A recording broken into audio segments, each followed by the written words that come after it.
Assalamualaikum warahmatullahi wabarakatuh. Pendekatan genealogi saya kira juga merupakan pendekatan yang tidak bisa dilepaskan dari penelitian dan penulisan sejarah, karena pendekatan ini bisa menjelaskan lebih detail mengenai fakta-fakta sejarah yang bertalian dengan tokoh-tokohnya. Di sini hubungan kekerabatan di antara tokoh merupakan hal yang bisa menjelaskan bahwa sejarah merupakan ilmu yang diakronis, artinya memanjang dalam waktu. Nah, dalam memanjang dalam waktu itu, maka bermunculan tokoh-tokoh dari yang pertama misalnya sampai yang terakhir. Nah, di sini memang kaitannya dengan kekerabatan ini seringkali termasuk kekerabatan yang bersifat fragmentaris.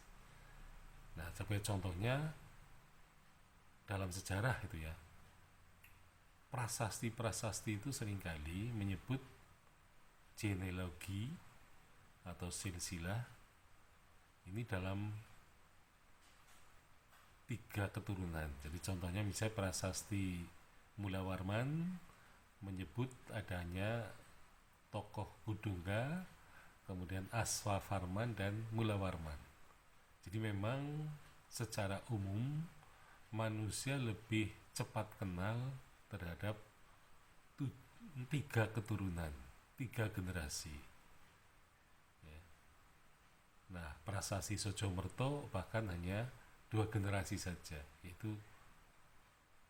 Dapunta Selendra ya, yang menyebut nama ayahnya adalah Santanu dan menyebut ibunya Badrawati dan istrinya Sampula. Jadi di sini digambarkan 2 pasang suami istri dari 2 generasi. Nah, memang generasi yang ada dalam sejarah memang seringkali sudah terlupakan, terutama oleh generasi yang ketiga. Jadi generasi ketiga ini bisa mengenal kakek neneknya, tapi bisa juga mereka tidak mengenal sama sekali, karena kemungkinan terjadinya perkawinan orang tua mereka itu perkawinan yang terlambat, sehingga si cucu itu tidak lagi mengenal kepada kakek dan neneknya, terutama silsilah yang menuju ke urutan yang ke atas itu ya. Dan itu terjadi ya sepanjang sejarah ya. Nah, jadi ingatan manusia ini pendek, terutama terhadap tokoh nenek moyang. Jadi kebanyakan mereka mengenal ayah dan neneknya. Nah, jarang sekali seseorang itu mengenal buyutnya dengan baik, karena biasanya buyutnya sudah tua, anaknya mungkin masih balita gitu ya, sehingga tidak terjadi semacam ya pengenalan gitu ya. Jadi si buyutnya itu tidak tahu mbah buyutnya seperti apa dengan jelas ya. Jadi kalau mengingat itu secara samar-samar. Dan kalaupun nama-nama mereka dikenal juga, itu karena orang tuanya mencatat nama ya, katakanlah mbah buyutnya, mbah canggah ya, dan seterusnya. Tetapi orang Jawa itu mempunyai ingatan 7 keturunan. Jadi rupanya 7 keturunan ini sangat penting, karena ya biasanya 7 keturunan itu dianggap sebagai 7 generasi yang dianggap mempunyai kekeramatan gitu ya. Jadi 7 keturunan, bahkan ada ungkapan ya, larangan pantangan 7 keturunan. Jadi 7 keturunannya tidak boleh misalnya berhubungan perkawinan dengan keluarga tertentu, karena nenek moyang mereka itu mempunyai permusuhan atau persaingan atau ketidaksukaan terhadap keluarga lain.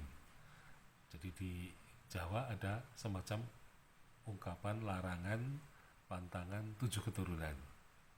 7 keturunan ini biasanya di apa dari bawah ya. Jadi anak, putu, buyut, canggah, wareng, udeg-udeg, gantung siwur. Jadi ini merupakan 7 keturunan. Jadi nanti ada anak putu, jadi nanti kalau ke arah putu tuh ke arah nenek gitu ya.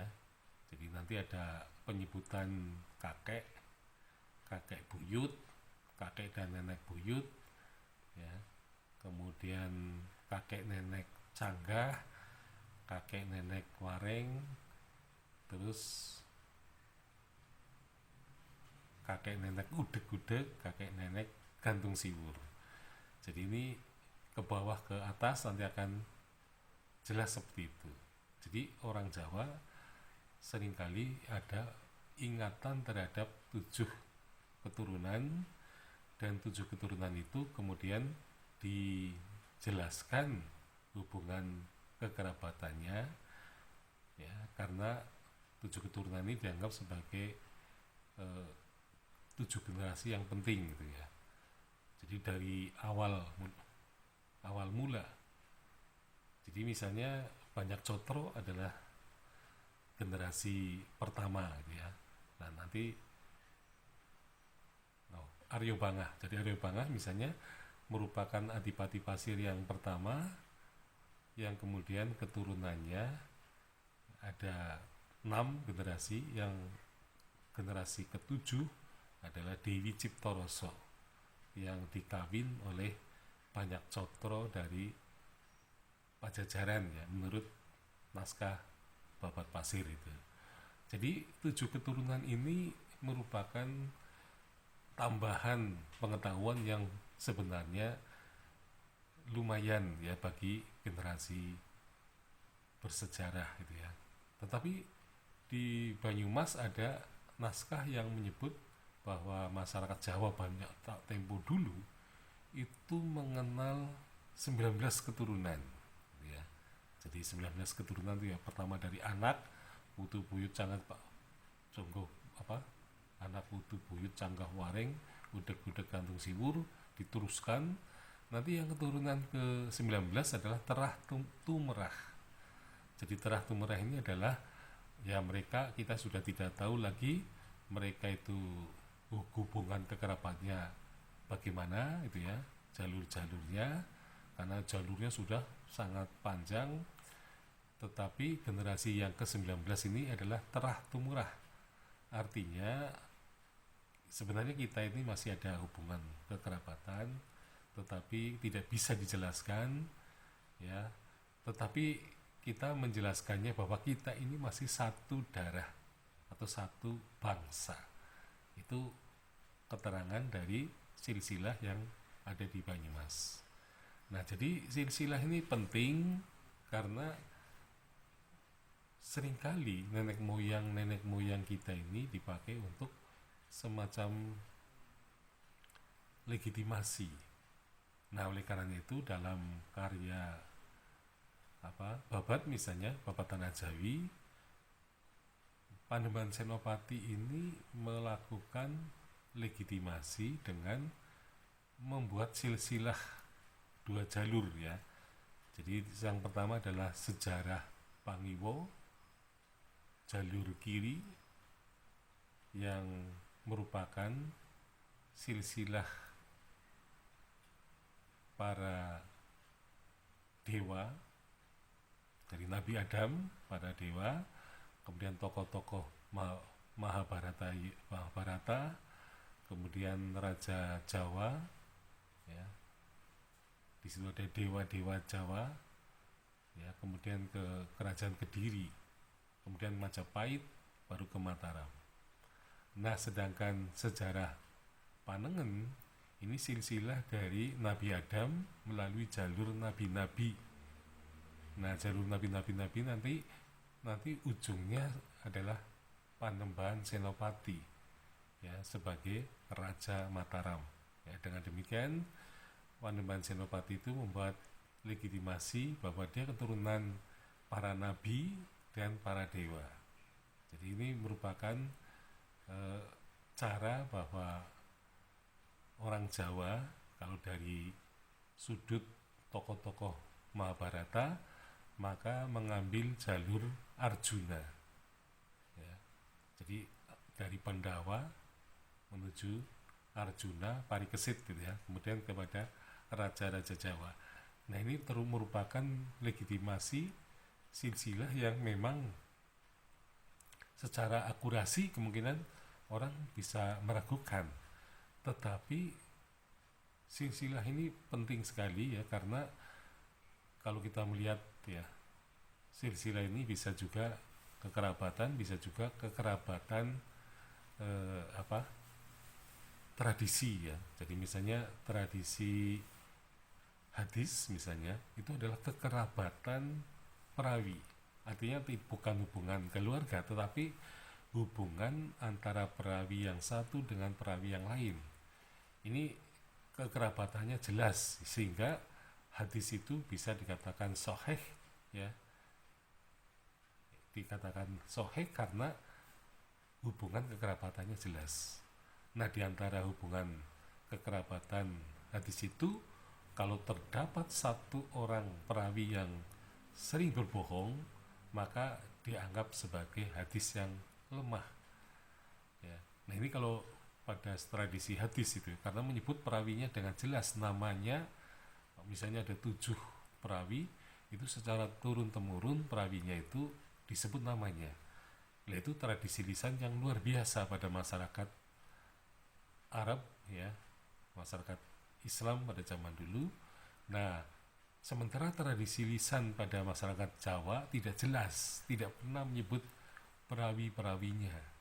Nah sehingga karena tidak ada penyebutan perawi, maka tradisi lisan Jawa ini termasuk tradisi lisan yang lemah tradisinya ya. Jadi ini kaitannya dengan perawi misalnya. Tapi kalau hubungan kekerabatan darah ya, saya kira nanti ada ilmu lain yang mungkin sangat penting di kemudian hari, yaitu ilmu DNA. Jadi ilmu DNA pada suatu hari akan sangat berguna untuk meneliti tokoh-tokoh sejarah yang kaitannya dengan hubungan kekerabatan secara darah, sehingga di sini tidak mungkin ada semacam pembohongan gitu ya, karena darah itu bisa diuji apakah ada hubungan kekerabatan dengan cara DNA. Jadi dilihat DNA-nya apakah memang antara tokoh yang satu dengan yang lain itu ada hubungan kekerabatan gitu. Nah yang jelas bahwa DNA itu akan bisa menguji kekerabatan tokoh-tokoh yang disertai dengan kemungkinan ya pengetahuan mengenai penyakit yang disebarkan karena hubungan darah itu ya. Jadi penyakit itu memang merupakan penyakit yang diturunkan dari nenek moyang kepada keturunannya. Nah sehingga terdapat semacam tradisi sakit yang diderita oleh suatu keluarga, ini sebenarnya merupakan warisan dari nenek moyangnya itu. Sekian, Assalamualaikum warahmatullahi wabarakatuh.